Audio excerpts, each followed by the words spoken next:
Hello and welcome back to the FPL Tom YouTube channel. In today's video we'll be discussing the best players to buy ahead of double game week 29. We'll also be discussing some players that you should be looking to sell ahead of double game week 29 and blank game week 30, and also looking at some cheeky differentials who could help you boost your rank. If you do enjoy today's video, please smash the like button and don't forget to subscribe. It means the world to me. The first player that you should be targeting for this double game week 29 is SAKA. Now SAKA has just come off the back of a fantastic performance away at Watford where he got a goal and an assist off very low XG, that is, but you know, we don't really care about that. He was still fantastic, had a great performance, and goes into game week 29 with a mixed double. So he plays Leicester at home, which is a very nice fixture for Arsenal and a fixture you should definitely be targeting. Leicester have been pretty poor at the back all season, and definitely a team that I could see Arsenal maybe getting 2 or 3 goals against, and I could see SAKA being involved in that as well. Then the other game in game week 29 is Liverpool at home. Very difficult fixture, obviously Liverpool chasing the title down, but I think what we saw in the West Ham game is that Liverpool are vulnerable and they can be attacked and chances can be created against them, and Arsenal have looked very good this season going forward, and I definitely think the front 4 kind of players that they have within their team are definitely going to get 1 or 2 opportunities, so that along with the Leicester game does make it very promising. Another factor why you should be picking up SAKA as well is he plays in blank game week 30, so if you're not free hitting in game week 30, he does play in game week 30, and again has a nice fixture, Aston Villa away. I know they've just come off a nice 4-0 win against Southampton, but definitely again another fixture that you should be targeting, and another fixture where SAKA could definitely do well. Looking at his performance over the past 5 game weeks as well, he's been pretty good. He's been doing really well. He's got the 4th highest touches in the opposition box out of all players over the past 5 game weeks. Now that for me is a stat that I absolutely love. It shows that he's getting involved in the right areas, especially with these attacking players that we're looking for. He's getting the touches in the box, which shows, you know, he's going to be in the key positions to get us them FPL points, and he's 4th over the past 5 game weeks, and he's played 2 to 3 games less as well. I think another factor that I like about SAKA is that he's pretty much nailed in the Arsenal team. You know, you look at Martinelli, Smith Rowe, Lacazette, they're kind of a little bit more prone to rotation, whereas I feel SAKA is kind of nailed. Another factor that I like about Arsenal as well as the whole team, if you're looking to target some Arsenal players, obviously the fixtures are quite good for the next few weeks. And then the fact that they don't have any cup competitions, they're not in the FA Cup, they got knocked out, they're not in any European football as well, so these guys are probably just going to keep the same team week in, week out. You know, there's going to be very little risk for rotation, so you can definitely target the players in there. SAKA as well has also scored the highest amount of expected points among Arsenal players over the past 5 game weeks, so definitely he is their key man. He's well owned as well at about 20% currently, and I can imagine that's going to only increase as the week goes on, maybe to about 25% I reckon he'll be at. So he's definitely a player that if he does score over the double game week, you will feel it, especially with the effective ownership that he will have. However, I do think there are some other options from Arsenal. Maybe you could go Martinelli, maybe you could go Odegaard, but I do think SAKA is the best option and my first buy for this week. My next pick is Heung-min Son. Now Son, just like SAKA and any Arsenal players, have again another mixed double, United away and then Brighton away. Brighton's the fixture we want to be targeting. That is a delicious fixture. Brighton have been in dreadful form. They've only won 1 of their last 8 Premier League matches. They've also kept only 1 clean sheet in their last 5 game weeks as well, so it's definitely a team we should be looking to target, the Brighton fixture, and a team that for me in the next few weeks we definitely should be targeting. For me that should be a green rather than a grey. Brighton have been pretty dismal over the past few game weeks. I think as well the United game's absolutely huge for Spurs and for United. It's kind of these outsiders who are racing for the top 4, and I feel whoever wins that has definitely the stronger opportunity to go on and gain top 4. Now for me, I personally think Arsenal are going to get top 4, but that's a discussion for a different day. But this game is going to be absolutely huge, kind of deciding who is going to get top 4, who's going to get Europa League even, maybe it could come down to this, and who's going to be playing Europa Conference League again. So that's going to be a huge game, and you expect players like Son, Kane, Kulusevski to start performing in these big games. Now for me, Son is he's a great asset to own, to be honest. He's a lot cheaper than Harry Kane, which is one of the reasons that he's in my team. He's also a good long-term pick as well. He might double in 33, but he also might double in 36. Little bit of, it's up in the air at the moment, and it could go either way. So that's definitely one reason why you should be targeting him over the long term. He's at a nice-ish price point. I think there are a lot of nice midfielders who are cheaper. But for me, Son, kind of with this double in 29 and a fixture in game week 30, is worth that 10.8 million. I think if you could afford it, I'd probably suggest maybe going Kane because of the limited forward options as well in the game at the moment. However, if you can't get to Kane easily, or are having to take minuses, or just can't afford Harry Kane, then I definitely think Son is the player that I would be targeting in midfield. Again, if you can't afford Son or Kane, Kulusevski is a nice differential that is only about 2% owned, 6 million. So would definitely be another player who you should be looking to target from the Spurs team, especially if you're not on a free hit. This is the big thing. They double in 29, great, but then they also play in blank game week 30. So if you're not on a free hit, Spurs and Arsenal players are definitely people you should be targeting for this game week 29. My first sell of the video is Luca Digne. Now, Luca Digne owners, it's been a roller coaster. I have been on part of this journey. I brought him in for the Everton game where he kept a clean sheet and an assist, and I thought, here we go. Here's a man I can get behind. But no, he turned out to be a little bit of an FPL troll, as he always does, and he didn't even play the last fixture. He missed it due to COVID, the 4-0 win over Southampton. So, yeah. And I think it's just in general, to be honest, Villa haven't been overly convincing at the back. Only 2 clean sheets in the past 5 games. They are 8th for expected conceded goals, so they're kind of mid-table, so they're not doing awful. But I think for the price point, 5.1 million, I think it's either worth going lower, so you could maybe get yourself a Reece James, a Robertson, a Van Dijk, a Rudiger, or, bumping yourself up to them, rather than spend 5.1 million on Digne, who's, to be honest, if you look at his stats for the past 5 game weeks, no goals, no assists, only 1 clean sheet that you would have got from him because he missed the Southampton game as well. You look at his expected goals and his expected assist. Just to compare this, by the way, they are both lower than Tyrone Mings and Matty Cash, so if you were maybe you still wanted a Villa option, then you could, but yeah.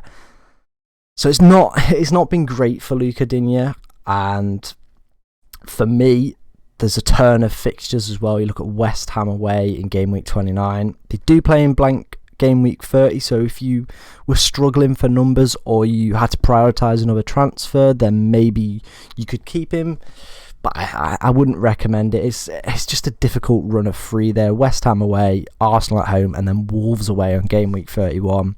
It's a real turn in fixtures for Aston Villa, and I definitely think there are better players that you should be targeting.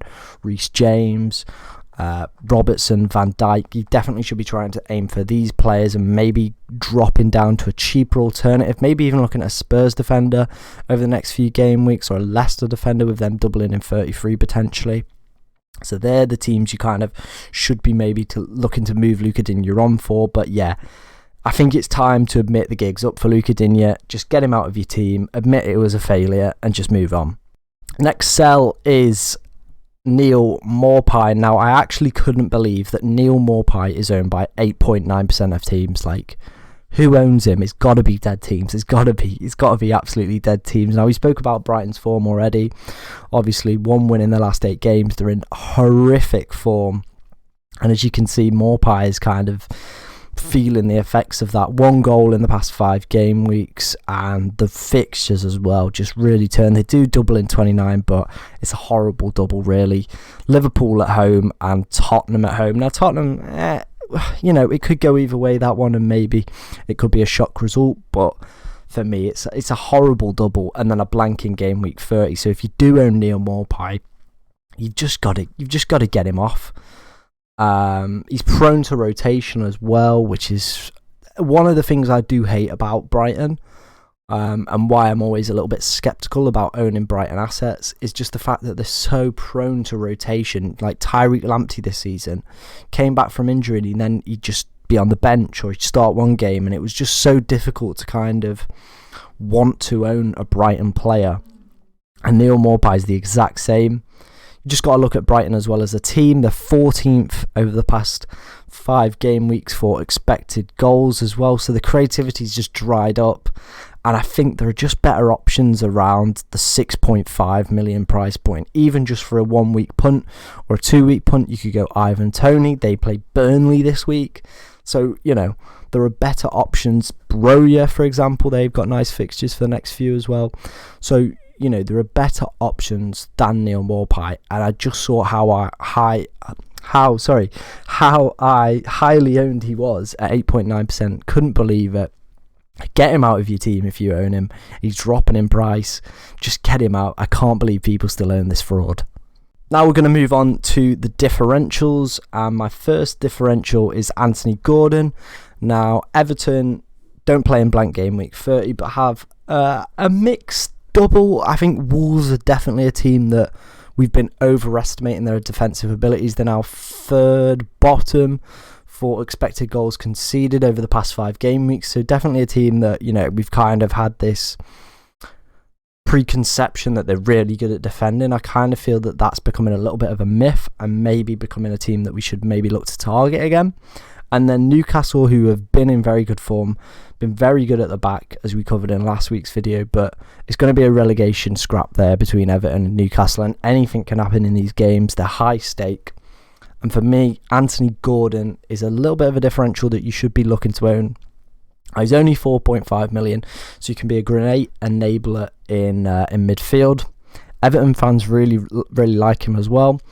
1 goal, 1 assist in his past 5 game weeks. You are taking a massive risk on him, but if you're looking for a cheap enabler who doubles in game week 29, and you're looking, maybe you run a free hit in game week 30, then for me, Anthony Gordon could be a nice little bit of a differential who could get you up the ranks. If you were looking for an Everton player, maybe go Richarlison. I think he's looked better since Lampard's come in. DCL, I don't want to talk about him. I got stuck on him earlier this season, and he just hasn't looked the same player since coming back from injury. So I'd maybe, if you wanted to take advantage of the Everton double, go for someone like Anthony Gordon. He's pretty cheap, pretty easy to move on after the doubles as well, if you know you don't want to keep him around. But if you do want to keep him around, he's 4.5 million. You can sit on your bench. He's fairly nailed. He's prone to a little bit of rotation, but he is playing games under Lampard. Lampard likes the young players as well, likes to develop them. Something within his managerial kind of repertoire that he kind of does at every club. So yeah, for me, if you're looking for a little bit of a differential, nice cheap enabler in midfield who does double in 29, then Anthony Gordon should be a man for you. The next player that I will be recommending as a differential is Christian Eriksen. Now I know what you're thinking, click away now, he's gone nuts. No, Christian Eriksen for me could be a nice differential to own for game week 29 and game week 30, and here are my reasons why. Eriksen, the Burnley game is a big game. If Brentford win it, you definitely feel that they're definitely going to be safe this season. That'll put them on 30 points. It'll push Burnley down as well. It's a big game, and you know there's a lot to play for in that one. Leicester as well, very poor defensively all season, conceding the second most from set plays. And this kind of favours Brentford. Now, Brentford have scored 10 goals from set pieces this season, and it's something that they focus on as a club. They look to kind of gain any advantage that they can. They do that with their long throws. They do that with their set pieces. They do it with everything. They're always looking for the marginal gains. And the set pieces against Norwich were absolutely crucial at the weekend. Now, the first goal came from a set piece. Eriksen very unlucky to not get the assist. It was flicked on to Ivan Toney at the back post. And then the second one, a penalty was won after Janssen was kicked in the head, again coming from a Christian Eriksen corner. Now, for me, the way that Brentford are kind of set up with this set piece model, that the way that they look to target these marginal gains, then you should be looking at the player who's taking these set pieces, and that for me is Christian Eriksen.